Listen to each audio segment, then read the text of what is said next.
Assalamu alaikum. A very good afternoon to everyone. Kindly let me know if you can hear me.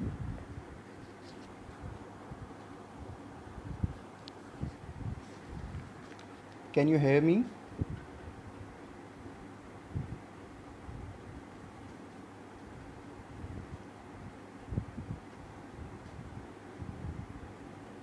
Dr. Abdul Rauf, can you confirm?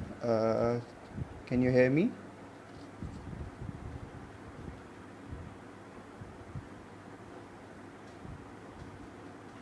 Is there any issue with the voice?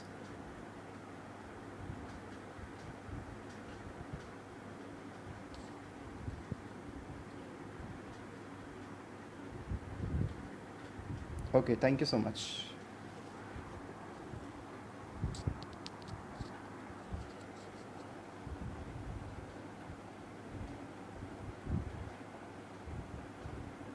Just a few minutes more and we will start our today's session. Just waiting for the maximum participants to join, and then we will continue our session.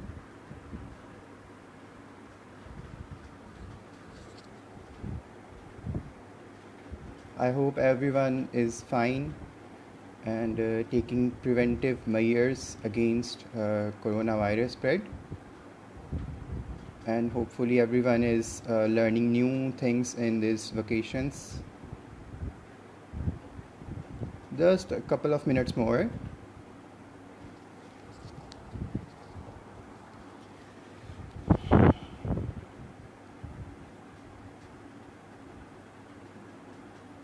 Okay, now so we have crossed 200 participants, so we'll start our session.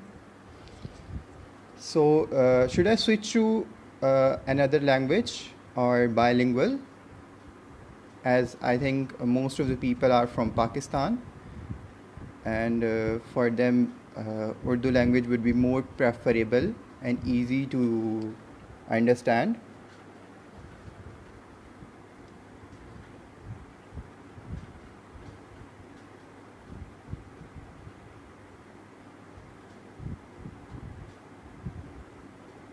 I'm just reading the comments, and I think most of the people are from Pakistan. So हमें उर्दू में जो है वो I think so session जो है वो करना चाहिए बायलिंगुअली. अगर किसी को उर्दू में या अंडरस्टैंडिंग में कोई इशू हो तो वो कमेंट कर सकता है. Although I am not reading the comments now, I am just starting the lecture, ताकि फिर उतना टाइम सेव भी हो सके और अटेंशन भी डाइवर्ट ना हो सके. Anyways, let's start the topic. Our topic is physical therapy for Bell's palsy, a tailored treatment approach. So this session is more gonna about the treatment of Bell's palsy from physical therapy perspective. And let's start with a brief introduction of Bell's palsy and what the Bell's palsy is. Bell's palsy is facial paralysis which is caused by dysfunction of the seventh cranial nerve, which we know as facial nerve. Facial nerve, which is a mixed nerve, both supply sensory and motor innervation. Bell's palsy is a dysfunction, and or you can say is the inflammation of seventh cranial nerve, which is facial nerve. Bell's palsy जो है वो हमारे पास क्या होता है कि face का one side unilaterally mostly होता है, और one sided of the face कुछ कोई भी हो सकता है, वो राइट साइड हो सकती है, वो लेफ़्ट साइड हो सकती है फेस की. उसकी जो फेशियल सप्लाई है, नर्व सप्लाई है, वो आ रही है सेवंथ क्रेनियल नर्व से, which is your facial nerve. और फेशियल नर्व का डिसफंक्शन जो है वो क्या कर रहा है, वो बेल्स पाल्सी कॉज कर रहा है. Actually, there is a big difference between Bell's palsy and facial palsy. Although दोनों वर्ड्स कॉमनली यूज़ होते हैं दोनों चीज़ों के लिए, बहुत सारे लोग बेल्स पाल्सी को फेशियल पाल्सी ही लेबल करते हैं. फेशियल पैरालिसिस एक्चुअली एक ब्रॉडर टर्म है जिसके अंडर ये सारी Bell's palsy, facial palsy, Ramsay Hunt Bell's palsy, ये सब कुछ आते हैं. लेकिन there is a big difference between Bell's palsy and facial palsy. तो एक्चुअली इसको लेबल हम क्यों करते हैं, it was named after sir Charles Bell's, जो स्कॉटिश सर्जन थे, न्यूरोलॉजिस्ट थे और एनाटमिस्ट थे। उनकी वजह से जो है वो इनको हम बेल्स पाल्सी कहते हैं, और इसमें पर्टिकुलरली हमें बेल्स फिनोमिना नज़र आता है आई बॉल का, जिसकी वजह से इसे हम बेल्स पाल्सी लेबल करते हैं। And it's different from facial palsy and और फेशियल पैरालिसिस। उसमें और इसमें स्टार्ट करते हैं कि दोनों का डिफ्रेंसीशन हम कैसे करते हैं, डिफरेंशियल डायग्नोसिस कैसे बनाते हैं बेल्स पाल्सी का और फेशियल पैरालिसिस का, फेशियल पाल्सी का जिसको हम कहते हैं। कि बेल्स पाल्सी होती दोनों ही यूनिलेटरल होती हैं, एक साइड की होती है, कभी भी दोनों साइड ऑफ द फेस पे दोनों चीज़ें नहीं हो सकती, ना ही फेशियल पाल्सी ना ही बेल्स पाल्सी। लेकिन अगर हम फेस को 4 क्वाड्रेंट्स में डिवाइड करें, अब सेंटर से इमेजिन करें एक लाइन जो पास कर रही है आपके नोज़ के थ्रू और आपके सेंटर ऑफ द लिप से लेके, और एक आप यहाँ इमेजिनरी लाइन ड्रॉ करें, तो आपके पास 4 क्वाड्रेंट्स होंगे, right upper, right lower, left upper and left lower. ठीक है, तो किसी भी साइड की अगर बेल्स पाल्सी है, राइट और लेफ़्ट, वो आपके दोनों अपर एंड लोअर क्वाड्रेंट को इन्वॉल्व करेगी। ठीक है जी, अगर राइट साइड की है तो both right upper and right lower effect होगा। ऑन द अदर हैंड अगर हम फेशियल पाल्सी की बात करते हैं तो उसमें सिर्फ majorly lower quadrant of the face involve होगा, वो it could be your right और it could be your left lower quadrant. ठीक है, so this point should be noted कि बेल्स पाल्सी और फेशियल पाल्सी में ये डिफरेंस है कि बेल्स पाल्सी में both upper and lower quadrant, no matter if it is right और लेफ़्ट, यूनिलेटरली होता है, और दोनों ही quadrant upper and lower involve होते हैं। ठीक है, जिसमें फोरहेड और हमारा आइज़ का रीजन और चीक्स का रीजन, ये सब कुछ इन्वॉल्व होता है।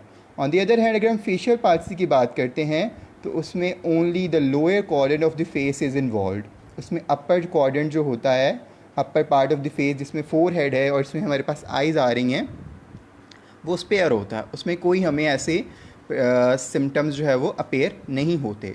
और upper motor and lower motor neuron lesion की अगर हम बात करें तो जो है वो फेशियल पाल्सी वो अपर मोटर न्यूरॉन लीजन में कंसीडर की जाती है।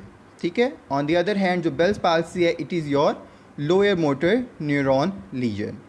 ठीक है जी, अब इसकी एपिडेमियोलॉजी, इसके हम कॉजेज़ देखते हैं कि एवरेज 15 to 30 केसेस पर 100,000 पॉपुलेशन पर 10,000 पॉपुलेशन के 10,000 में से 15 to 30% केसेस जो है वो हमें बेल्स पाल्सी के मिलते हैं।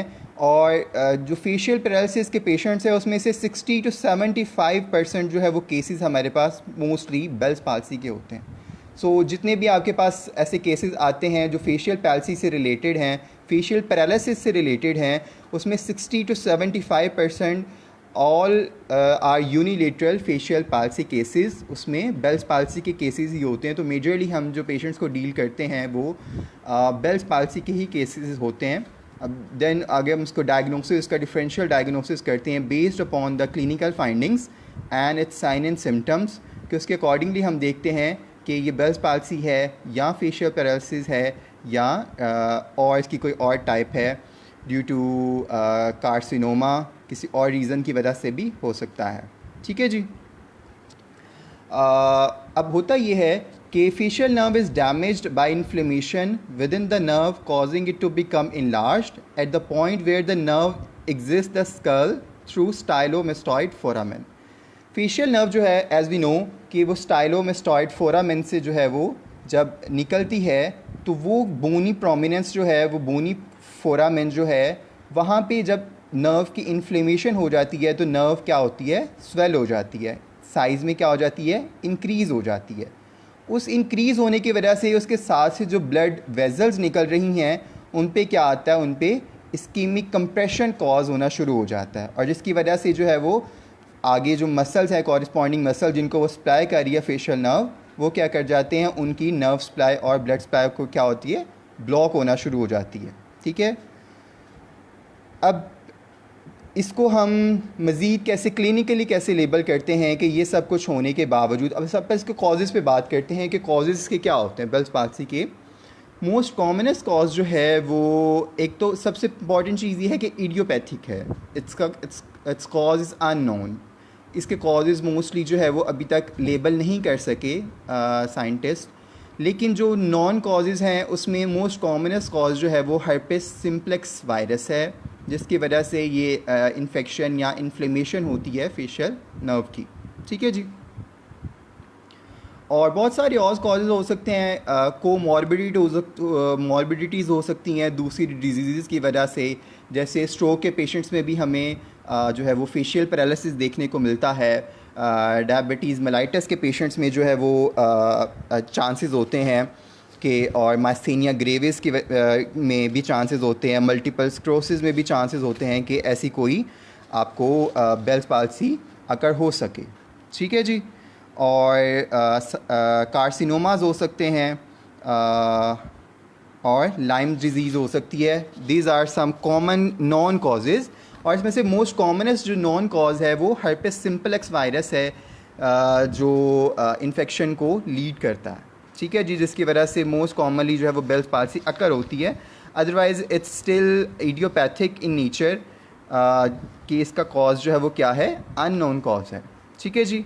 अब क्लिनिकल प्रेजेंटेशन पे आते हैं कि कॉज तो कोई भी हो सकता है, कुछ भी कॉज हो सकता है, लेकिन फिर भी अगर आपके पास अब क्लिनिकली प्रेजेंट करता है पेशेंट, तो उसमें क्या कुछ साइन एंड सिम्टम्स आपको देखने को मिलेंगे।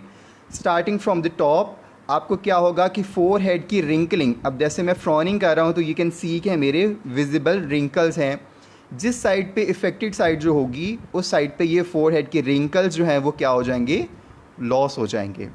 हम आईब्रोज़ को अपवर्ड मूव करते हैं फ्रॉनिंग के लिए, ये देखिए मेरे आईब्रो में अपवर्ड मूव कर रहा हूँ, तो इस साइड की पेशेंट में जो है इफेक्टेड साइड में वो आईब्रोज़ आप लिफ्ट नहीं कर सकेगा। ये नेज़ोलेबल फोर। सेकेंडली उससे नीचे आते हैं तो वाटरी आइज़ होंगी, आइज़ में ड्राइनेस होगी और ड्रिपलिंग होगी, आइज़ में से आंखों में से पानी निकलता रहेगा हर टाइम। और एक मोस्ट कॉमन चीज़ जो है वो हमें देखने को मिलती है वो enclosure, in proper enclosure of the eyes, कि आंखें जब हम बंद करते हैं तो जो इफ़ेक्टेड साइड होती है उनमें पेशेंट्स में वो साइड को अपनी आइज़ को प्रॉपरली बंद नहीं कर सकेंगे। उसकी क्या रीज़न होती है? उसकी रीज़न ये होती है कि अपर आईलिड जो है वो प्रॉपरली काम कर रहा होता है, उसकी मूवमेंट कंप्लीट होती है, लेकिन जो लोअर आईलिड है इसने जो ऊपर जाके मूव करना है, इसकी सप्लाई जो है वो ये वीक हो जाता है। इसकी वजह से ये हमेशा नीचे को ही रहेगा, इसमें इतनी कैपेसिटी, इतनी पावर, स्ट्रेंथ नहीं होगी कि ये अपवर्ड जाके मूव कर सके। सो ऊपर वाला मूवमेंट जो ग्रेविटी की वजह से नीचे को पुल हो रहा है वो नीचे को आएगा, लेकिन आई क्लोजर प्रॉपरली इस वजह से नहीं होगी क्योंकि लोअर आईलिड जो है वो उसमें इतनी स्ट्रेंथ नहीं है कि वो अपवर्ड एंटी ग्रेविटी मूव कर सके। ठीक है जी। तो अब स्टैंडिंग सिटिंग पोजीशन में देखेंगे तो वो उसमें आइज़ में जो है वो आपको ज़्यादा गैप नज़र आएगा। यही आप इसको पेशेंट को लाइंग पोजीशन में देखेंगे तो वो गैप थोड़ा सा कंपैरेटिवली आपको कम नज़र आएगा, चूँकि वहाँ पे ग्रेविटेशनल फोर्सेस जो है वो लोअर आईलिड को इतना ज़्यादा पुल नहीं कर रही एज़ कम्पेयर टू सिटिंग और स्टैंडिंग पोजीशन में। ठीक है जी। उससे नीचे आते हैं, उससे नीचे जो है ये आपके नेज़ोलेबल फोल्ड्स होते हैं। आप अपने फेस पे देखिए कि एक यहाँ पे फोल्ड होता है, लाइन क्रीज पड़ रही होती है, और एक दूसरी साइड पे नोज़ के दोनों साइड्स पे जो है हमें नेज़ोलेबल फोल्ड जिनको हम बोलते हैं। तो जिस साइड पे इफेक्टेड साइड होगी उस साइड का ये नेज़ोलेबल फोल्ड भी जो है वो क्या होगा, डिसअपेयर हो जाएगा। ठीक है। और ये माउथ का एंगल जो है वो क्या कर जाएगा, वो ड्रॉप कर जाएगा इफेक्टेड साइड पे। Let me C if I could show you a picture of patient.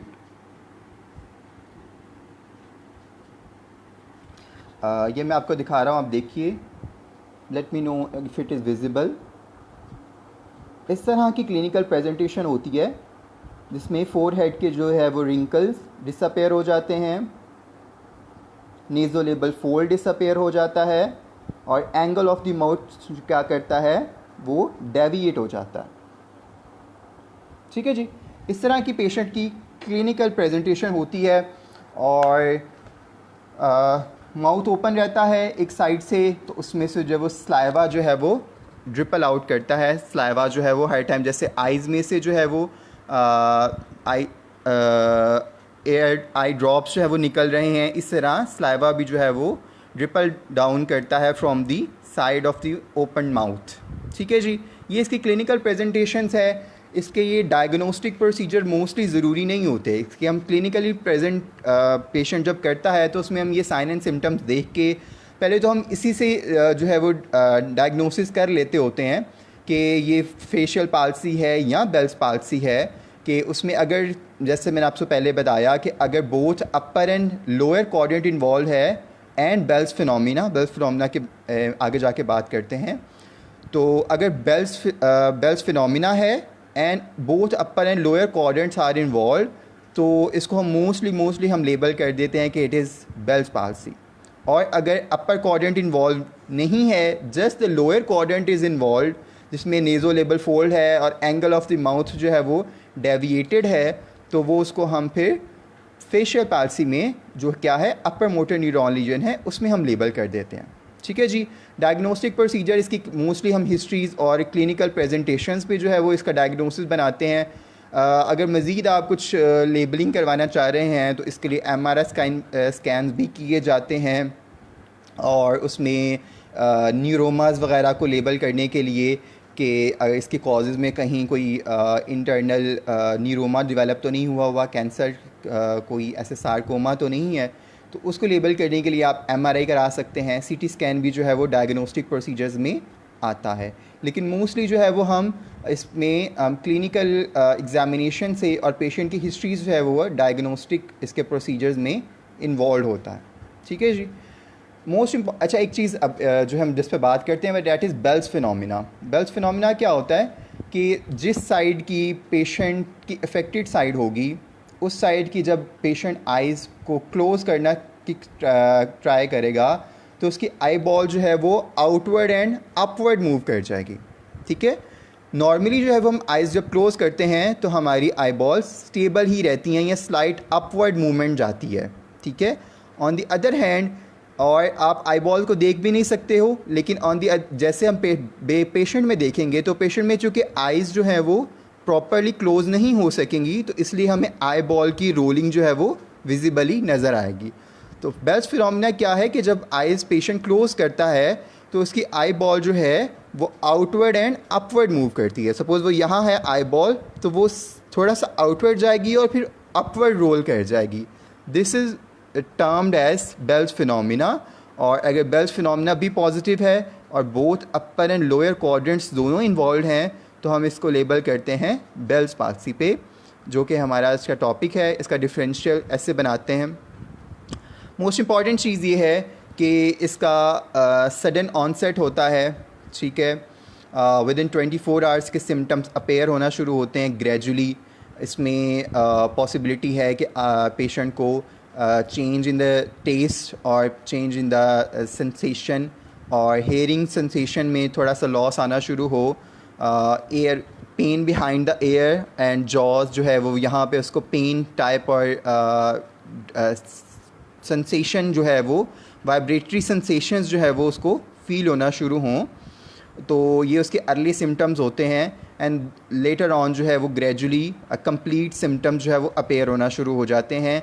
जो सिम्टम्स हमने पहले डिस्कस किए, ये सारे सिम्टम्स जो है वो अपेयर स्लोली जो है वो अपेयर होना शुरू हो जाते हैं। बहुत इंपॉर्टेंट चीज़ ये है और जो बहुत फ्रूटफुल ये है कि इसका प्रोग्नोसिस बहुत अच्छा है। 70 to 75% जो है पेशेंट्स वो रिकवर कर जाते हैं within 2 to 3 weeks without any others complications.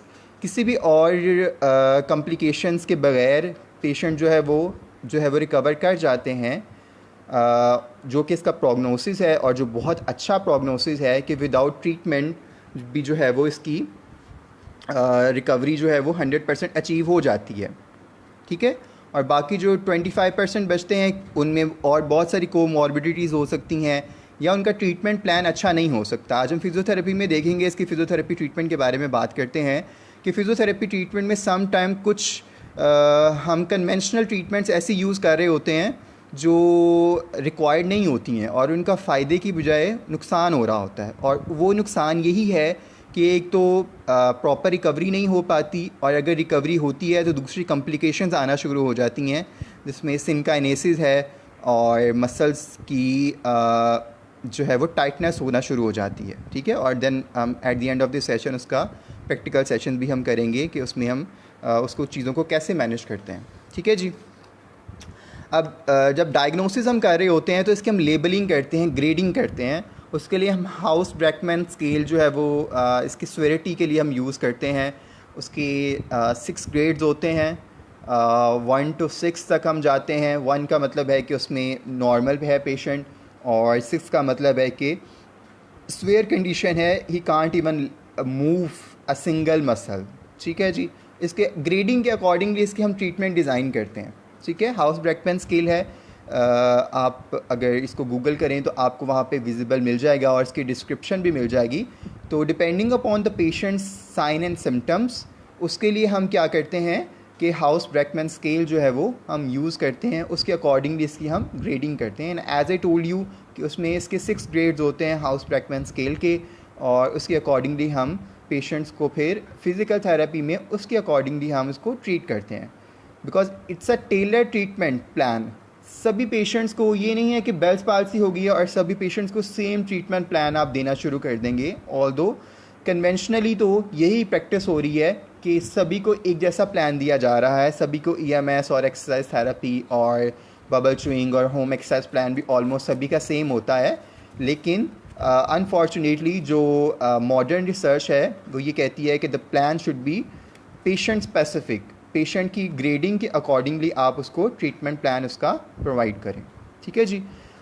सबसे पहले मेडिकल मैनेजमेंट होती है। अंडरस्टूड है कि जब पेशेंट में ऐसे सिम्टम्स आते हैं तो नियर बाय न्यूरोलॉजिस्ट को जो है वो न्यूरोफिजिशियन को जो है वो कंसल्ट करता है विदिन 72 आवर्स, और विदिन 72 आवर्स जो है वो मोस्टली इसके लिए जो ट्रीटमेंट अवेलेबल है वो कॉर्टिकोस्टेरॉइड्स थेरेपी उसको दी जाती है। उसमें कॉर्टिकोस्टेरॉइड्स हैं और साथ में एंटीवायरल थेरेपी होती है, और कुछ नर्व टॉनिक्स वगैरह जो है वो साथ में उसको रेकमेंड किए जाते हैं। कॉर्टिकोस्टेरॉइड्स जो है वो फिर टेपर डाउन करते जाते हैं, पहले 60 ग्राम्स पर डे के लिहाज से दिए जाते हैं, देन फिर हम उसको टेपर डाउन करके 10 ग्राम्स पे ले आते हैं ताकि पेशेंट में उसकी हैबिचुएशन ना हो और स्टेरॉइड्स की वजह से दूसरे सिम्टम्स अपेयर होना ना शुरू हो जाएं। एंटीवायरल थेरेपीज़ होती हैं जिसमें एसाइक्लोवर्स हैं वो दिए जाते हैं, और ये सब इसकी मोस्ट कॉमन, इसकी जो है मेडिकल मैनेजमेंट काफ़ी कॉमन है। सेम ट्रीटमेंट प्लान जो है वो सभी पेशेंट्स के लिए जो है वो रेकमेंड किया जाता है।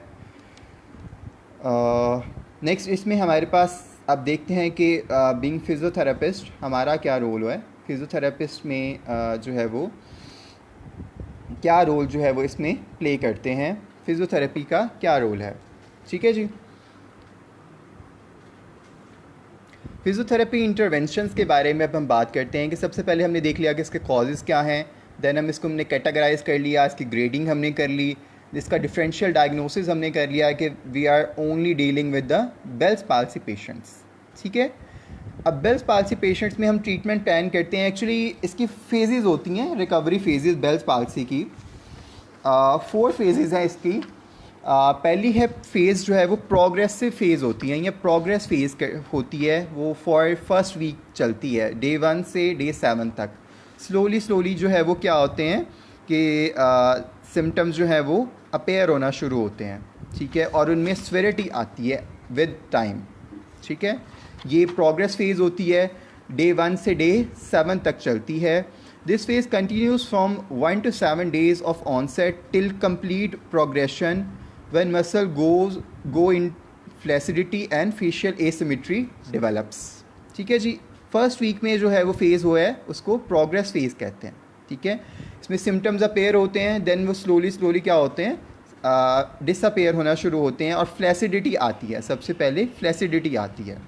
सेकंड फेज़ जो होती है वो सेकंड एंड थर्ड वीक जो है वो उसको सेकंड फेज़ में हम कंसीडर करते हैं और वो प्लेट्यू फेज़ कहलाती है।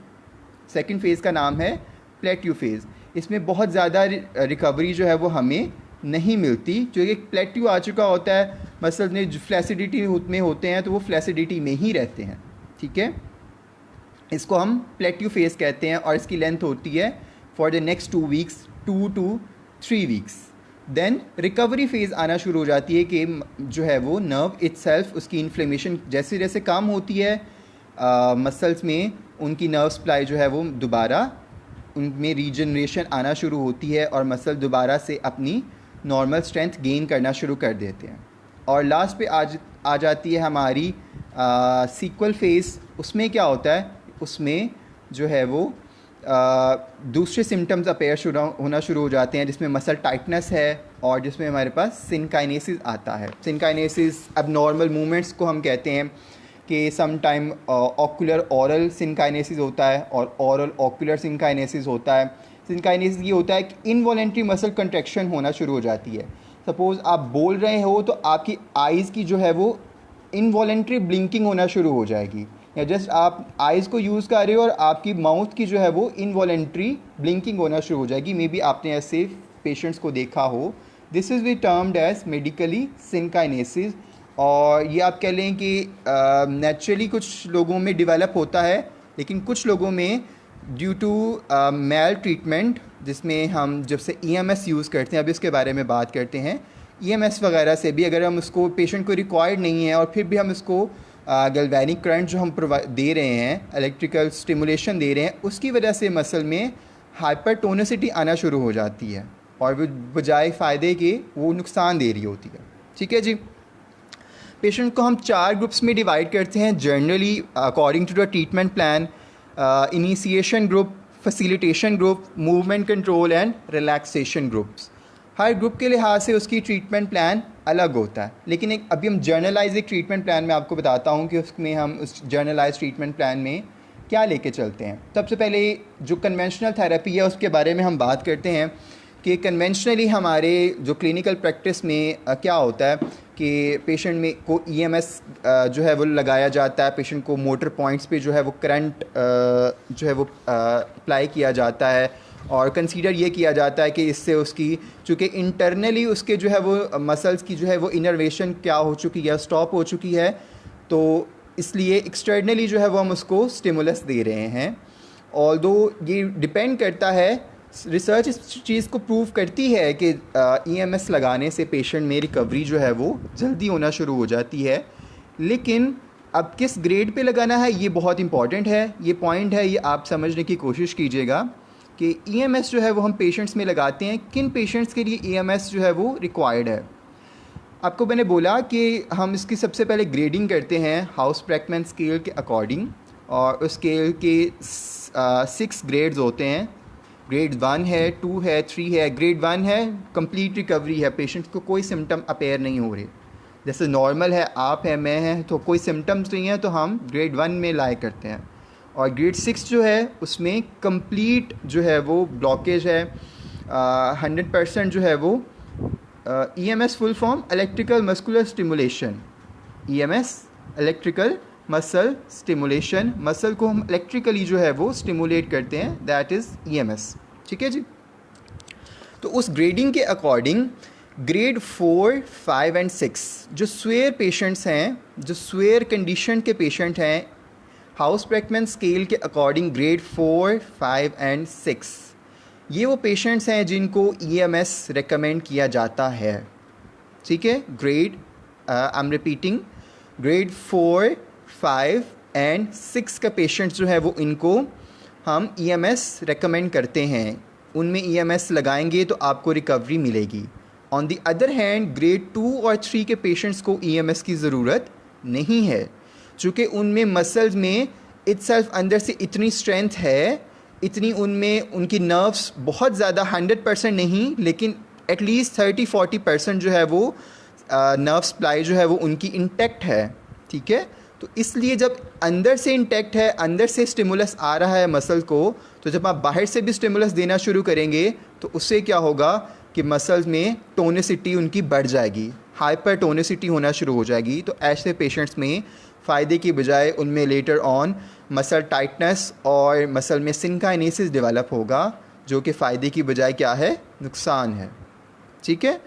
तो I am repeating, only EMS is for grade 4, 5 and 6 patients and no EMS therapy for grade 2 and 3 patients. ठीक है, इसमें भी जब ग्रेड 4, 5 और 6 है, ग्रेड 4, 5 में उसमें सिर्फ आप अपर फोर हेड में अप्लाई कर रहे हैं, उसमें आपको लोअर और लिप्स और जॉ में और लोअर क्वाड्रेंट के जो मोटर पॉइंट्स हैं वहाँ पे आपको EMS जो है वो स्टिमुलेशन देने की ज़रूरत नहीं है.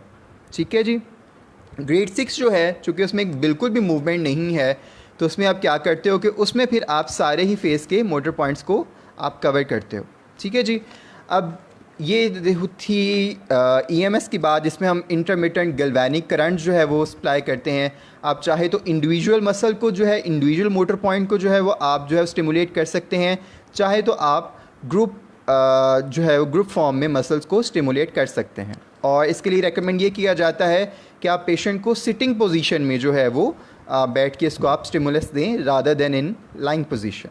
ठीक है. It was all about EMS. अब दूसरी थेरेपीज़ की तरफ आते हैं कि दूसरी थेरेपीज़ में हम क्या कुछ जो है वो यूज़ कर सकते हैं. इसमें मोस्ट इम्पॉर्टेंट चीज़ ये है पेशेंट एजुकेशन. चारों ग्रुप्स जैसे मैंने बात की पहले, इनिशिएशन है, फैसिलिटेशन ग्रुप है, movement control and relaxation group है. चारों के चारों ग्रुप्स में जो है वो कॉमन चीज़ जो है वो पेशेंट एजुकेशन है. ठीक है. और पेशेंट एजुकेशन जो है वो आपने पेशेंट को एजुकेट करना है कि हमारे सब कॉन्टिनेंट में बहुत सारी मिथ्स जो हैं वो जो यूज़ होती हैं. और फिज़ियोथेरेपी में भी जो कन्वेंशनल फिज़ियोथेरेपी, इसमें मोस्टली ये रेकमेंड किया जाता है कि आप च्युइंगम जो है वो आप रेकमेंड की जाती है कि आप च्युइंगम जो है वो चबाएँ ऑन द इफेक्टेड साइड. हालांकि ये इट्स जस्ट अ मिथ, इसका कोई इफेक्ट नहीं है. रिसर्च ये प्रूव करती है कि बबल च्युइंग करने से जो है वो मसल ऑफ मेस्टिकेशन जिसको क्रेनियल नर्व 5 सप्लाई कर रही है, मेस्टिकेशन जो है वो च्युइंगम से मसल ऑफ मेस्टिकेशन को आप स्ट्रेंथन कर रहे हैं, उनसे आपकी बेल्स पाल्सी के सिम्टम से बहुत ज़्यादा जो है वो इफ़ेक्ट नहीं, उससे जो है वो बेल्स पाल्सी के ट्रीटमेंट पे बहुत ज़्यादा इफ़ेक्टिवनेस नहीं शो हो रही. और हमारे यहाँ सब कॉन्टिनेंट में ये भी देखा जाता है कि पेशेंट्स जो है वो अपने घर के मिरर्स जो हैं वो उनको कवर कर देते हैं, वो अपने आप को फेस शीशे में देखना नहीं चाहते. हालांकि मिरर विजुअल फीडबैक जो है EMS, EMG बायो फीडबैक और साथ में हमारे पास मिरर विजुअल फीडबैक, इन दोनों के सेम तरह के रिज़ल्ट्स आते हैं. कि रिसर्च ये प्रूव करती है कि एक एक्सरसाइज जो आप विदाउट लुकिंग इनटू मिरर आप कर रहे हो और दूसरी वही एक्सरसाइज जो आप मिरर के सामने देख के कर रहे हो, उस एक्सरसाइज की ज़्यादा जल्दी रिजल्ट्स आपको मिलेंगे जहाँ पे आप लुकिंग इनटू मिरर, आप मिरर विजुअल फीडबैक लेके एक्सरसाइज कर रहे हैं. सो ये कुछ मिथ्स हैं हमारी सोसाइटी में कि जब भी आप एक्सरसाइज करें तो आपने हमेशा पेशेंट को यही रिकमेंड करना है कि वो मिरर के सामने बैठ के जो है वो एक्सरसाइज करें. ठीक है. और मिरर को हाइड ना करें. ठीक है.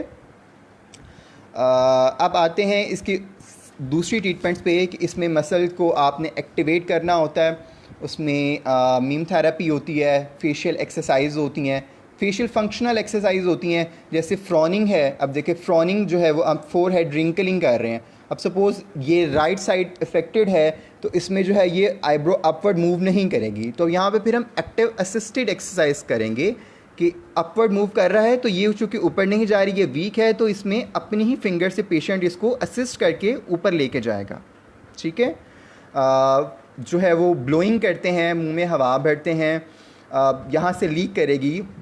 ऐसे करने से चूँकि वहाँ पे उनकी मसल की स्ट्रेंथ वीक है तो उनको कहेंगे यहाँ से आप होल्ड करें एंड देन टाइटन करके जो है वो आप बेटा मैं आपके क्वेश्चंस जो हैं eight the end of the session आप उनसे क्वेश्चन कीजिएगा and I will answer that. अभी मैं चूँकि डिलीवर कर रहा हूँ तो अभी I am not reading your comments. आपकी जो कुछ भी क्वेश्चंस हैं आप काइंडली उनको नोट डाउन कर लीजिए and eight the end of the session I will answer your questions. ठीक है जी. अब कुछ जनरलाइज ट्रीटमेंट प्लान की तरफ आते हैं. इसके लिए हम स्ट्रेचिंग्स यूज़ करते हैं, टेपिंग यूज़ करते हैं. EMS का मैंने आपको बता दिया. ये general exercise, active assisted exercise करते हैं. इसमें जो हमारे पास नॉर्मल एक्सरसाइज होती हैं, जैसे अभी आपको बताया फोर हेड रिंकलिंग है, नेज़ोलेबल फोल्ड की रिंकलिंग है, आई क्लोजर है, साथ में माउथ क्लोजर है और ब्लोइंग है जिससे आपकी मसल्स में जो आप टाइटनेस लाते हो. ये सब एक्सरसाइज जो है वो आप करें और इनकी फ्रिक्वेंसी कितनी रखें, आप इनको थ्राइस अ डे करें, दिन में 3 दफ़ा, और एक सेशन में आप 10 टाइम्स रेपिटेशंस करें। लाइक 10 टाइम्स आपने जो है ये एक एक्सरसाइज करनी है और दिन में आपने 3 दफ़ा पेशेंट को रेकमेंड करना है। एंड इम्पॉर्टेंट थिंग इज़, आप उसको बोलिए कि in front of the mirror, घर में जो भी शीशा अवेलेबल है, आप वहाँ पे उसके सामने जो है वो एक्सरसाइजेज कीजिए, ठीक है। और इसमें जनरली जो दूसरी एक्सरसाइज जो है वो हम यूज़ करते हैं, वो मैं आपको हैंड्स ऑन भी करके दिखाता हूँ कि उसमें एक तो मैंने आपको स्टिमुलेशन के लिए बताया कि स्टिमुलेशन जो है वो हमें स्वेयर कैटेगरीज 4, 5 एंड 6 के ग्रेड्स में पेशेंट्स को हमें क्या चाहिए कि हमें वहाँ पे ईएमएस की रिक्वायरमेंट है। लेकिन अगर आपके पास अर्ली एक्यूट फेज़ के पेशेंट्स हैं, जिसमें ग्रेड 2, ग्रेड 3 के पेशेंट्स हैं, तो उनमें जैसे आप एक प्रॉपर उनको होम प्लान दे दें, उनको आपको रिपीटेडली क्लिनिक को विज़िट करने की ज़रूरत नहीं है। आप उनके एक्सरसाइज गाइड कर दीजिए और वो घर में वही एक्सरसाइजेस करेंगे, ठीक है। इसमें मोस्टली हम रिलैक्सेशन और स्ट्रेचिंग एक्सरसाइजेस करते हैं। सबसे इम्पॉर्टेंट, हम स्टार्ट करते हैं, मसल्स को हमने स्टिमुलेशन देनी है। वो स्टिमुलेशन देने के लिए हम क्या कर सकते हैं, मसाज, फेशियल मसाज बहुत इंपॉर्टेंट एक्सरसाइज है, आप पेशेंट को रेकमेंड कीजिए। और इसका प्रोटोकॉल ये है कि 1 a डे आप मसाज कीजिए, अपनी अफेक्टेड साइड का और अनइफेक्टेड दोनों साइड्स का आप कर सकते हैं। करना ये है कि आपने स्मॉल सर्कुलर मोशंस में जो है वो आपने अपने फेस को स्टिमुलेट्स देना है। सपोज़ हम फोरहेड से स्टार्ट करते हैं, तो स्मॉल सर्कुलर मोशंस में हमने फोरहेड से, आप अगर वीडियो देखिए तो आपको विजिबल होगा स्मॉल सर्कुलर मोशंस, ठीक है जी। These are small circular motions, ये मसाज में कंसीडर होता है, ठीक है जी। और आप अगर आप, ये तो अपर रीजन का हो गया फोरहेड का और आइज़ का। अगर आप चीक्स पे आते हैं तो रेकमेंड ये किया जाता है कि आप इसको 3 लाइंस में डिवाइड कीजिए, अपर line, mid and lower line.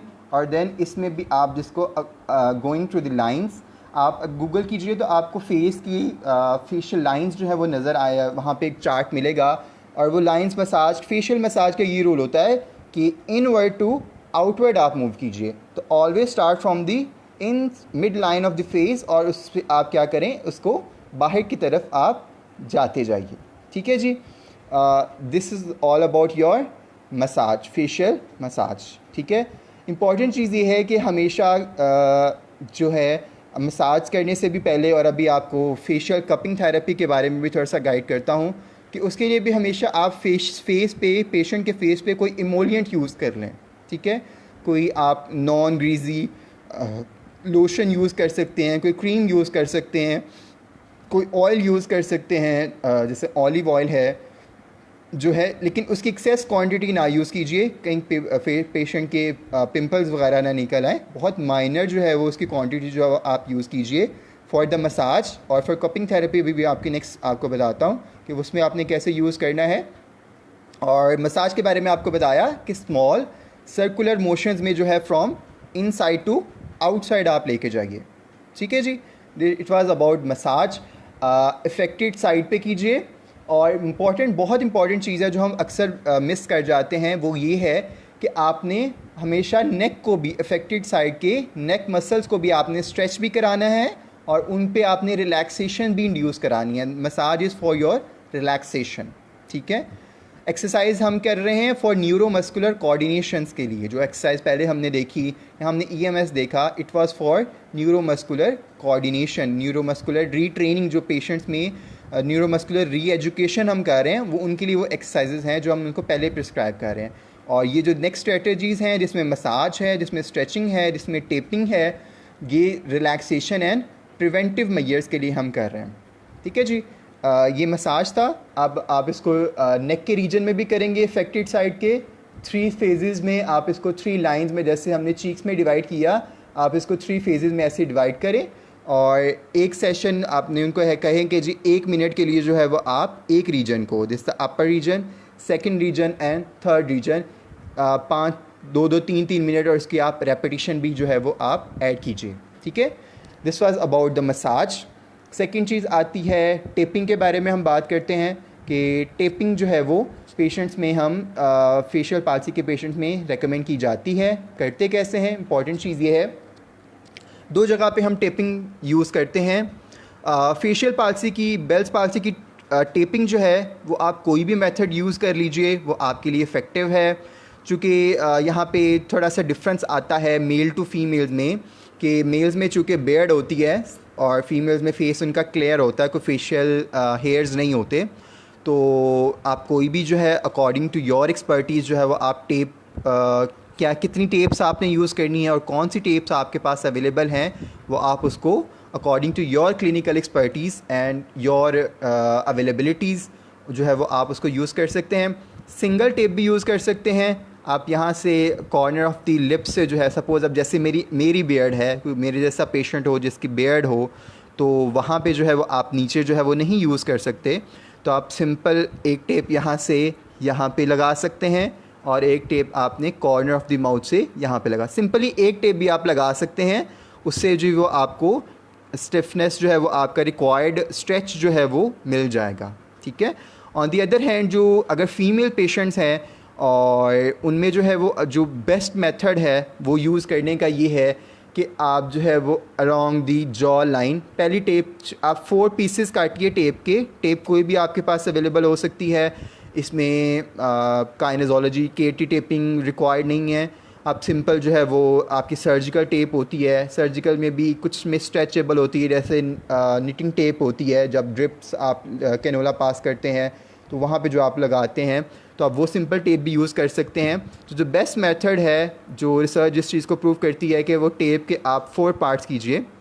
First strip आप लगाइए जॉ लाइन से बिल्कुल ऑन दी जॉ लाइन। ये उन पेशेंट्स के लिए है जिनमें फेशियल हेयर्स नहीं है, जो उनकी बियर्ड नहीं है, या जिनकी बियर्ड है और वो उसको रिमूव कर सकते हैं, या मोस्टली फ़ीमेल पेशेंट्स जिनमें ऐसे फेशियल हेयर्स नहीं होते। तो आप फर्स्ट टेप लगाइए अलॉन्ग दी जॉ लाइन, यहाँ से आप लगाना शुरू कीजिए, यहाँ तक आप थोड़ा सा को पुल कीजिए। इंपॉर्टेंट चीज़ है कि आप उसको थोड़ा सा स्ट्रेच कर सकिए अगर टेप में थोड़ी सी स्ट्रेचिंग है, ठीक है। पहले आप tape along the jaw line लगाइए, सेकंड टेप आप लगाइए along the corner of the mouth to angle, ये एयर लोब के बिल्कुल एंड पे, यहाँ पे सेकंड टेप आप यहाँ पे लगाइए। थर्ड टेप आप लगाइए कॉर्नर ऑफ द नोज़ से, यहाँ से लेके बिल्कुल उसी एक जंक्शन पॉइंट पे जहाँ पे सारे ये मिल रहे हैं। और फोर्थ टेप आप इन सभी पॉइंट्स के एक साथ लगाइए ऊपर, ताकि वो इनको एडहेयर कर सके जितनी हमने पॉइंट्स को एंड किया है। और टेपिंग की भी यही प्रिकॉशंस होती हैं कि वो पिंपल्स वगैरह ना कॉज कर सकें। आपके पास जो भी फेस ऑयल्स हैं, सीबम्स एक्सक्रीट हुए होते हैं, पहले आप उनको क्लियर कीजिए मुंह धुलवा के, देन आप टेपिंग कीजिए। और टेपिंग फॉर 1 होल डे एक दफ़ा आपने कर दी है तो आफ्टर 24 आवर्स के बाद जो है वो आप उतारिए उसको। बार बार मतलब हर दूसरे घंटे के बाद टेप उतार के दोबारा लगाने की आपको ज़रूरत नहीं है, ठीक है। It was for your cheeks area. एक टेपिंग और हम यूज़ करते हैं बेल्स पाल्सी में, that is for your eyes. कि आई डे टाइम में तो चूँकि अब जाग रहा है पेशेंट तो उसकी आइज़ ओपन है तो कोई इशू नहीं है, लेकिन नाइट टाइम में जो है बेल्स पाल्सी के पेशेंट्स होते हैं उनको सोने में बहुत इश्यूज़ आ रहे होते हैं, क्योंकि आई लिड उनकी आंखें बंद नहीं हो रही, तो उनको जो है वो आइज़ जो है वो अंदर लाइट जब जाएगी तो इरिटेट करेगी। तो उसके लिए भी ये होता है कि जो है टेप है उसको बहुत माइनर सा उसका आप सेक्शन काटिए, बहुत पतला बारीक सा। पहले लोअर आईलिड के नीचे लगाइए यहाँ पे, फिर अपर आईलिड के क्रॉस लगाइए, अपर आईलिड के नीचे लगाइए आप नीचे वाली साइड पे, और इस तरह आपने लोअर आईलिड के नीचे लगाई। लगाने के बाद उनकी थोड़ी सी आपने लेंथ ज़्यादा रखनी है ताकि वो कॉर्नर ऑफ दी आइज़ तक पहुँचें, ठीक है। एंड देन आपने उस आँख को बंद करके उनके ऊपर जो है वो एक टेप लगा देनी है, दैट्स ऑल। ये 3 स्लाइसेस में आपने इसको रखना है। एक आपने अराउंड दी लोअर बॉर्डर जो है वो लोअर आईलिड पे लगानी है, एक अपर आईलिड पे लगानी है, और एक उन दोनों के ऊपर आपने लगा देनी है, दैट्स ऑल। इससे क्या होगा कि आपकी वो आईलिड जो है वो बंद हो जाएगी, आपकी आंख बंद हो जाएगी पेशेंट की, और वो इजीली जो है वो उसको सो सकेगा, उसके लिए ईज़ होगी। कुछ लोग वो कॉटन पैड रख के और बहुत बड़ा सारा जो है वो टेपिंग कर देते हैं, वो एस्थेटिकली जो है वो पेशेंट के लिए अच्छा नहीं होता। तो ये जो है वो आई टेपिंग इस तरह करना वो ज़्यादा इजी होगा। और टेपिंग को उतारने का भी तरीका ये है कि आप जो है वो उसको लुब्रिकेट कर लें, थोड़ा सा आप उस पर कोई भी आपके पास स्प्रिट स्वैब है तो उस दवा रब कर लें ताकि वो इजीली उतर जाए, क्योंकि जब आइज़ पे लगा रहे हैं तो आई लैशेज़ जो है वो टेप के साथ ना जुड़ पाएँ, और जब वो आप पील ऑफ करेंगे उसको तो वो आपको जो है वो हेयर आपके रिमूव ना हो। ठीक है जी, इट वाज़ अबाउट टेपिंग। अब इम्पॉर्टेंट चीज़ जो है वो हम स्ट्रेचिंग्स पे आते हैं कि लेटर ऑन जब पेशेंट्स में रिकवरी आना शुरू होती है तो कुछ पेशेंट्स में मसल टाइटनेस आना शुरू हो जाती है, और इसकी वजह से उनकी मसल्स में ट्रिगर पॉइंट्स बन जाते हैं, पेनफुल होते हैं। उनके हाथ लगाते हैं तो उनके मसल इतने टाइट होते हैं तो उनको टेंडरनेस फील होती है और पेन होती है। इवन खा रहे हैं तब भी जो है वो उनको अपनी जॉ में और मसल्स में, चीक्स में और फोरहेड में यहाँ पेन फील होगी। तो उन पेशेंट्स में जो है वो स्ट्रेचिंग्स पे रेकमेंड की जाती है। दिस इज़ समथिंग न्यू, जो है वो कन्वेंशनली स्ट्रेचिंग जो है वो फिज़ियोथेरेपी में नहीं दी जाती, लेकिन इट्स इज़ हाईली रिकमेंडेड, और रिसर्च और लिटरेचर इस चीज़ को प्रूव करता है कि आप बोथ इफेक्टेड एंड अनइफेक्टेड दोनों साइड्स पे जो है वो आप स्ट्रेचिंग्स दें। चूँकि देखिए जिस साइड पे मसल बेल्स पाल्सी है, जो इफेक्टेड साइड है, उस साइड के मसल वीक हैं, दूसरी साइड के तो उनकी तो स्ट्रेंथ उतनी ही है, तो वो क्या करेंगे, वो जो इफेक्टेड साइड होगी उसको अपनी तरफ पुल करेंगे तो ये टाइट हो जाएंगे, और ये तो इटसेल्फ वीक हैं, और जब इनमें भी हीलिंग होना शुरू होगी, ये भी रिकवरी फेज़ में वापस आएंगे, तो इनमें भी स्ट्रेचिंग्स अगर जब आप एक्सरसाइज प्रिस्क्राइब करते हैं तो आप पेशेंट को ये कहते हैं कि स्लो कंट्रोल्ड मूवमेंट्स आपने करनी है, आपने ग्रॉस और फास्ट मूवमेंट्स आपने नहीं करनी। आप फास्ट मूवमेंट्स करेंगे तो मसल में टाइटनेस, हाइपरटोनिसिटी डेवलप होना शुरू हो जाएगी। तो सपोज़ किसी वजह से भी हाइपरटोनिसिटी डेवलप हुई है, मसल में पेन होती है, तो वहाँ पे फिर पेशेंट को रेकमेंड किया जाता है कि आप स्ट्रेचिंग एक्सरसाइजेज यूज़ करें। हम गोना शो यू कि आप स्ट्रेचिंग एक्सरसाइजेज कैसे करते हैं। सबसे इंपॉर्टेंट ये है कि जब आप पेशेंट की फेस को मोस्ट इम्पॉर्टेंटली जब आप फेस को हाथ लगाएं तो ऑलवेज़ सैनिटाइज योर हैंड्स, आप उस पर ग्लव्स पहनिए, देन आप उसके फेस को आप टच कीजिए, उसको ख़ुद भी रेकमेंड कीजिए। अभी एक स्ट्रेचिंग है जो आप अंदर मुंह के अंदर हाथ डाल के वहाँ से आप स्ट्रेच कराते हो, तो वहाँ के लिए बहुत ज़रूरी है कि आप ग्लव्स यूज़ कीजिए। ठीक है, स्ट्रेचिंग के लिए स्टार्ट करते हैं कि स्ट्रेचिंग को आपने क्या करना है कि सपोज़ हम फोरहेड से स्टार्ट करते हैं, तो क्या कीजिए कि मसल्स को ये देखिए इस तरह आपने क्या करना है, पुल करना है। दोनों एंगल्स पे डिफरेंट तरह से आप इसको क्या कर रहे हैं, पुल कर रहे हैं। तो ये जो फोरहेड के मसल्स हैं ये उनकी जो है वो स्ट्रेचिंग थी। अब चूँकि जो है वो आइज़ के अराउंड जो है वो सर्कुलर जो है राउंड जो है वो मसल्स हैं, तो उसके लिए हम क्या करेंगे, उसके लिए एंगल चेंज करेंगे। पहला जो अपर हाफ है उसके लिए हम स्ट्रेचिंग इस तरह कर रहे हैं, ठीक है जी। फिर जो है वो इस साइड पर जो राउंड है उसके लिए हम इस तरह स्ट्रेच कर रहे हैं, और जो लोअर हाफ है उसके लिए हम इस तरह स्ट्रेच कर रहे हैं, ठीक है। मैं आपको ग्लव पहन के जो है वो फिर बताता हूँ कि इसको हम कैसे प्रोसीड करते हैं। This is most important. ये वाली स्ट्रेचिंग है, ये जब आप करेंगे तो पेशेंट को थोड़ी सी पेन भी फील होगी।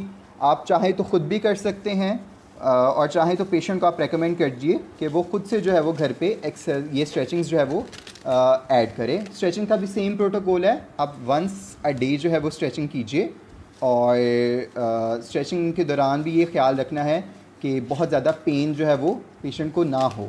सम टाइम होता है कि ट्रिगर पॉइंट्स या टेंडर पॉइंट्स आपको मिलते हैं पेशेंट के फेस पे, तो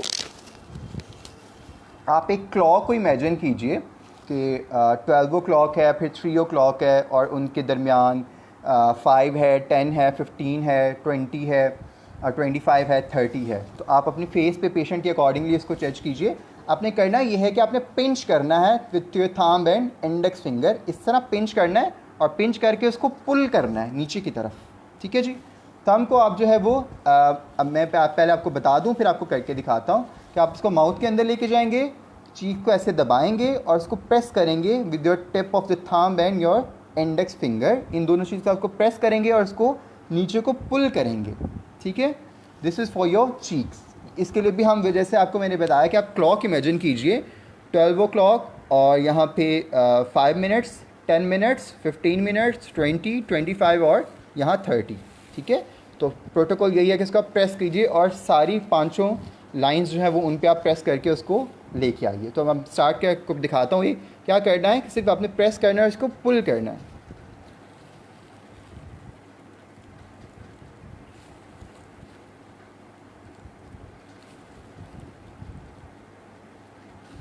So it was all about your stretching for your cheek muscles, कि इसमें हम क्या कर रहे हैं कि इसमें हम पिंच कर रहे हैं और देन उसको हम पुल कर रहे हैं, ठीक है। तो इससे क्या होगा, जो मसल में टाइटनेस है वो क्या होगी, वो रिलीज़ हो जाएगी। इस तरह हम नोज़ के लिए भी सेम करते हैं कि जो नेज़ल लेबल फोल्ड है, इसके लिए नोज़ के में ये थंब का जो टिप है उसको हम एक नेज़ल फोल्ड में रखेंगे और दूसरी तरफ से प्रेस करते हुए उसको हम नीचे को लेके आएंगे, ठीक है जी। It was all about your stretchings for your face muscles. Neck को कभी नहीं भूलना, नेक में हमने मसाज भी किया था और इसी तरह जो है वो हम इन मसल्स को भी हम क्या करेंगे, स्ट्रेच करेंगे। ये देखिए, आप चाहें तो इस तरह स्ट्रेच कर सकते हैं और चाहें तो आप दोनों हाथों से जो है वो इन मसल्स को स्ट्रेच कर सकते हैं, ठीक है। स्ट्रेचिंग्स भी होगी हमारी, हमने मसाज को भी देख लिया, हमने टेपिंग भी देख ली। अब एडवांसमेंट इसमें क्या आ रही है कि इसमें स्टिमुलेशन देने के लिए जो एडवांस थेरेपीज़ है उसमें हम कपिंग थेरेपी जो है वो भी यूज़ हो रही है। Cupping therapy wet cupping therapy नहीं, इसमें हम ड्राई कपिंग थेरेपी यूज़ करते हैं। और इस तरह की कप्स होते हैं, लेट मी शो यू, इस तरह की कप्स आते हैं, these are your facial cupping therapy cups. ये फेस के लिए हम यूज़ करते हैं। इसमें ये बड़ा साइज़ है और ये बहुत छोटा साइज़ है। ये कपिंग्स हम यूज़ कर सकते हैं। ये सिलिकॉन कप्स होते हैं, इनके लिए कोई सक्शन गन की आपको ज़रूरत नहीं है। इनको जैसे आपने प्रेस करना है और आपने इनको छोड़ देना है तो आपकी कपिंग थेरेपी जो है वो इससे आप यूज़ कर सकते हैं। इसके लिए भी सेम प्रोटोकॉल है जैसे आपको मसाज के लिए बताया था कि पहले जो है वो आप कोई भी इमोलिएंट यूज़ करेंगे जिससे स्किन में फ्रिक्शन जो है वो उसकी कम हो। इमोलिएंट में आपका कोई भी लोशन, कोई भी क्रीम आ सकती है जो आप डेली बेसिस पे कॉस्मेटिक्स के लिए जो है वो आप यूज़ कर सकते हैं, जो आप वैसे अपने फेस पे जो है वो क्रीम और लोशन वगैरह आप यूज़ कर सकते हैं। और आप चाहें तो कोई भी ऑयल यूज़ कर सकते हैं, जिसमें ऑलिव ऑयल जो है वो हाईली रिकमेंडेड है, तो आप यूज़ कीजिए। अब मैं इसका आपको एक डेमो करके दिखाता हूँ कि इसको आप कैसे यूज़ कर सकते हैं। ये देखिए, पहले मैंने इमोलिएंट यूज़ किया अपने फेस पे। इसकी भी दो टेक्निक्स हैं।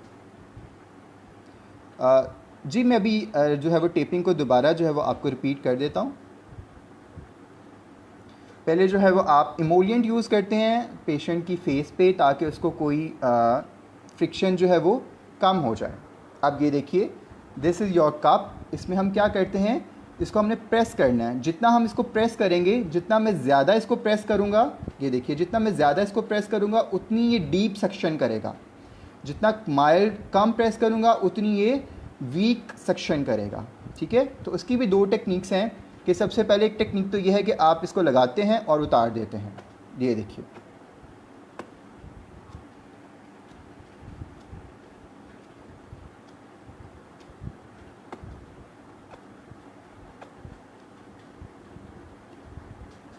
एक ये टेक्निक है, आप ये टेक्निक भी यूज़ कर सकते हैं।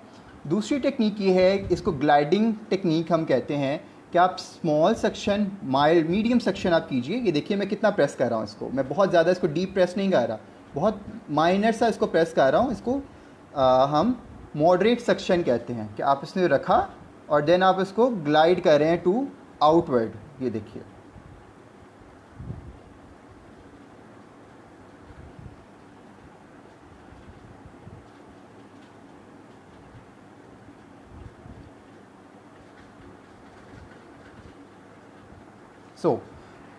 ये थी फेशियल कपिंग। जो स्मॉलर साइज़ के कप्स हैं, जैसे ये है 0 साइज़ का कप होता है, this is for your under eyes और आईलिड्स के लिए जो हम इसको यूज़ करते हैं, वहाँ पे स्टिमुलेशन देने के लिए।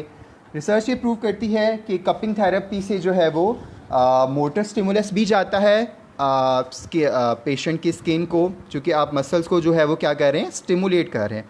और इससे सेंसरी स्टिमुलस भी जाता है। थोड़ा सा इससे रेडनेस फेस पे आती है, चूँकि लोकल ब्लड सप्लाई इंक्रीज़ हुई है फेस की, और इससे एक ग्लो आता है फेस पे। तो you don't need to worried about, उससे कोई ज़्यादा परेशानी वाली बात नहीं है।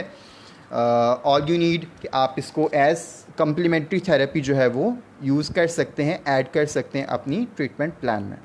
So it was all about your physical therapy treatment for Bell's palsy, जिसमें हमने EMS स्टिमुलेशन की बात की, एक्सरसाइज थेरेपी की बात की हमने। उसमें हम एक्सरसाइज थेरेपी में हम जो न्यूरोमस्कुलर रीट्रेनिंग एक्सरसाइजेज़ हैं हम वो ऐड करते हैं न्यूरोमस्कुलर रीट्रेनिंग एक्सरसाइज में, जो हम फंक्शनल मूवमेंट्स होती हैं जैसे ब्लोइंग है, फ्रॉनिंग है, ये सब एक्सरसाइज जो है वो हम यूज़ करते हैं। देन हमने मसाज की बात की, जो मसल टाइट हैं उनको रिलैक्स करने के लिए, उनको स्टिमुलस प्रोवाइड करने के लिए। देन हमने स्ट्रेचिंग्स की बात की, देन हमने टेपिंग की बात की, and last but not the least हमने कपिंग थेरेपी की बात की कि जो एडवांसमेंट है फिज़ियोथेरेपी में हम उनको कैसे जो है वो यूज़ कर सकते हैं। ठीक है जी, it was all about today's topic. आप किसी को कोई क्वेश्चन है तो आप पूछिए, मैं अब आपको आंसर करता हूँ। वी हैव 5 minutes मोर, और 5 minutes is for your question answer session. आपके पास जो भी कोई क्यूरीज हों आप मुझसे पूछिए, I will try to answer you.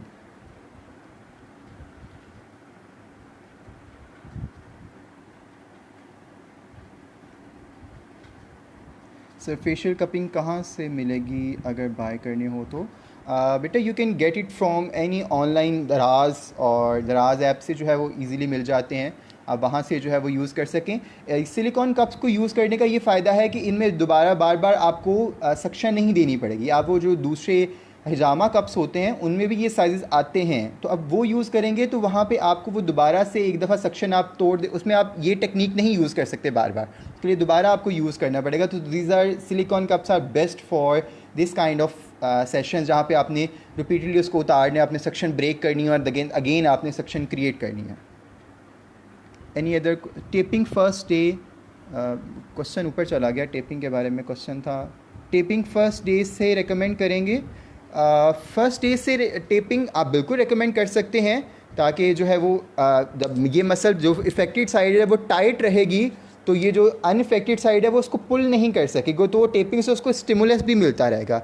इसको फीडबैक कहते हैं। तो एक्सट्रिंसिक फीडबैक है, पेशेंट मसल को बाहर से फीडबैक मिल रहा है कि उन्होंने इस पोजीशन में रहना है। सर मसाज का अगेन बता दें। बेटा massage small circular movements pattern में जो है वो हम मसाज यूज़ कर रहे हैं। फोरहेड पे यूज़ करते हैं, अराउंड द आइज़ यूज़ करते हैं, नोज़ पे हम कर रहे हैं, चीक्स पे हमने देखा था कि हम 3 लाइंस में इसको ड्रॉ कर रहे हैं और 3 लाइंस के फिर हम इसको मसाज कर रहे हैं। फेशियल मसाज का बेसिक प्रोटोकॉल ये है कि always start from the mid of the face and toward the outer of edge, कि सेंटर से आप स्टार्ट करें और आप बाहर की तरफ जाएंगे।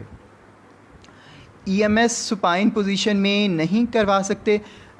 EMS बिल्कुल स्पाइन पोजीशन में भी करवा सकते हैं, लेकिन रेकमेंड ये किया जाता है कि आप इसको सिटिंग पोजीशन में जो है वो मोस्टली आप इसको क्या करें, यूज़ करें, क्योंकि जब सिटिंग पोजीशन में यूज़ करेंगे तो वहाँ पे आपको ग्रेविटेशनल पुल्स भी जो है वो इफ़ेक्ट कर रहे होंगे। ठीक है, any other question? Can we use K tape? You can use K tape, but as you know it's bit expensive, तो और इतनी रेडीली अवेलेबल भी नहीं है। सर्जिकल टेप जो है वो आप इसको ईज़िली यूज़ कर सकते हैं, तो इट्स अप टू यू। आप केटी टेप यूज़ करना चाहें, आप सिंपल टेपिंग यूज़ करना चाहिए। सर आप टेपिंग रिपीट करें। टेपिंग के बारे में आपको बोला था कि फेस की टेप कोई भी आप यूज़ कर लीजिए, depending upon your patients condition and availability of tape. अब देखिए जैसे मेल्स हैं, जैसे मैं हूँ, मेरी अपनी बियर्ड है, तो वो जो मैंने आपको पहले बताया कि यहाँ टेप लगाना around the jaw line, hairs पे जो है वो टेप एडहेयर नहीं करेगी, वो उतर जाएगी। यहाँ पे भी नहीं मैं लगा सकता टेप साइड वाले पे। तो ऐसी कंडीशन में क्या होगा कि आप सिंपली एक टेप लगा दीजिए यहाँ से, जो पुल करके जहाँ तक बाल नहीं है वहाँ तक आप उसको प्लेस कर दो, दैट्स ऑल। आप फ्यू डिग्रीज 10 to 20 डिग्रीज में अगर स्ट्रेच पॉसिबल है, अगर केटी टेप आप यूज़ करें उसमें स्ट्रेचिंग कैपेसिटी है, तो आप थोड़ा सा स्ट्रेच करके प्लेस कर दो। अगर स्ट्रेचिंग कैपेसिटी नहीं है तो जैसे वो टेप है आप उसको थोड़ा सा पुल करो ताकि मसल जो है वो टाइट हो, और फिर आप उसको एडहेयर कर दो। ठीक है, लेकिन अगर फीमेल का फेस है या कोई ऐसा बंदा जो शेव ऑफ कर सकता है, आप उसको बोल दो कि आप शेव करके आओ कल और फिर आप उस पर टेपिंग करो, तो उसके लिए जो बेस्ट प्रोसीजर है वो आप 4 सेक्शंस 4 स्ट्रिप्स हम काटते हैं टेप की, वो हम मैयर कर लेते हैं कि पेशेंट को कितनी रिक्वायर्ड है। पहले आप टेप प्लेस करते हो यहाँ से around the jaw line, first tape आपने लगा दी। सेकंड टेप आप लगाते हैं around the corner of the mouth, यहाँ से टेप लगा के यहाँ तक, ठीक है, एयर लोब के कॉर्नर तक। सेकंड टेप हो गई। Third tape at the corner of the nose, और यहाँ पे बिल्कुल आप अगेन उसको जो नीचे वाली टेप है उसके कॉर्नर पे जो है वो आप around the corner of the your air lobe, यहाँ तक आप 1, 2 और 3 और एक टेप जो है वो आप यहाँ पे इन सभी के ऊपर लगा देते हैं ताकि वो उनके जो है वो स्टिक रहें उनके एंड्स। तो ये फेस की थी। और आइज़ के लिए हम यूज़ करते हैं छोटा सा, यहाँ पे आपने जो उसकी विड्थ होगी टेप की वो बहुत छोटी सी आपने काटनी है। आप सीजर से काट सकते हो, हाथ के साथ फाड़ सकते हो। आपने एक बहुत छोटी सी स्ट्रिप नीचे लगानी है, एक ही स्ट्रिप आपने ऊपर लगानी है edge of the your eyelid. 2 tapes आपने लगा ली और एक टेप आपने आइज़ को बंद करके इसके ऊपर लगा देनी है। That's all. ये किस लिए है कि आंख बंद रहे, और आंख बंद रहने से क्या होगा कि उसमें जो है वो कोई इन्फेक्शन का कॉज नहीं हो सकेगा और पेशेंट को जो है वो नींद भी इजीली आएगी। Stretchings both side of the face पे क्यों करते हैं? Why not only affected side? As a told you कि एक साइड जो वीक है, दूसरी साइड तो जो है वो उसकी मसल की स्ट्रेंथ उतनी ही है। तो क्या होगा कि वो जो इफ़ेक्टेड साइड होगी, अनइफेक्टेड साइड के मसल्स उसको अपनी तरफ पुल करेंगे। फेशियल एसिमेट्री आएगी कि ये जो लेफ़्ट साइड है इफ़ेक्टेड है, तो राइट साइड के मसल जो ऑलरेडी स्ट्रेंथन है वो उनको पुल करना शुरू करेंगे। और जितनी देर पेशेंट्स है, सपोज़ 2 हफ्ते भी क्यों नहीं हुए उसकी उसको ये बेल्स पाल्सी के सिम्टम अपेयर हुए, तो वो क्या करेगा, वो अनइफेक्टेड साइड को यूज़ करेगा फॉर ईटिंग, च्यूइंग। तो उसके ये वाले मसल जो हैं वो क्या हो जाएंगे, टाइट हो जाएंगे। तो always do stretching at both sides. Affected पे भी कीजिए और अनइफेक्टेड पे भी कीजिए। जब आप करेंगे तो पेशेंट को उसकी स्टिफनेस के लिहाज से पता चल जाएगा कि कौन सी साइड ज़्यादा जो है वो टाइट है। तो जो साइड ज़्यादा टाइट हो आप उस पर ज़्यादा स्ट्रेचिंग कीजिए as compare to the other side. Anyway, thank you so much for today's session, for attending today's session. I hope कि आपने बहुत कुछ लर्न किया होगा, और जो भी कुछ अगर रहता हो तो वो इंशाल्लाह आफ्टर लॉकडाउन अगर हम इसका हैंड्स ऑन सेशन रखेंगे फेस टू फेस, तो वहाँ पे आपको लर्निंग की चांसेस ज़्यादा मिल जाएंगे। Thank you so much for your time and wish you good luck for your future. Thank you. अल्लाह हाफिज़।